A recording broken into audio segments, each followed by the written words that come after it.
Sudah siap ke Kak? Sudah inilah nasi biryani kambing. Biryani kambing so.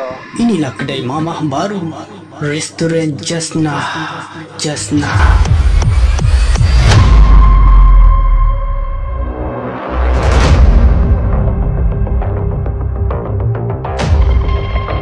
Assalamualaikum Kak.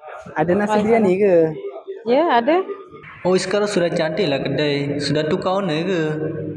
Ya, owner dah tukar. Dari dulu owner lain, sekarang owner baru. Ni kedai mama. Oh ya ke? Saya nak biryani boleh tak? Ada tak nasi biryani? Ada. Nah, nasi biryani apa ya? Ada nasi biryani ayam, Ha? nasi biryani daging, nasi biryani kambing. Saya nak nasi biryani kambing boleh tak? Okey, boleh? Okey, nak nasi biryani kambing so. Wih, cantiknya nasi biryani. Lapar lah ni. Bobol lebih sikit tau. Boleh. Ni nasi biryani kambing. Ramai yang minat lah.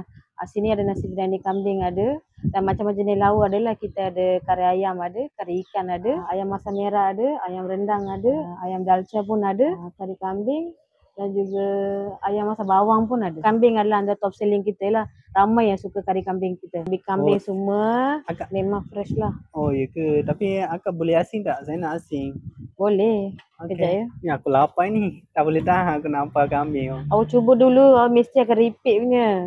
Antara kari kambing ni, ramai yang suka kari kambing, kedai kambing. Sekarang dah tukar warna lain. Kita sekarang ni, kita buka kedai mamak lah.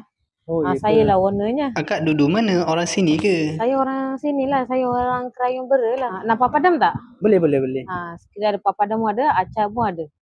Oh, tak kena cas lah. Tak Kena ada. cas ke Kak? Dia memang full package. Tak boleh nak sabar ni.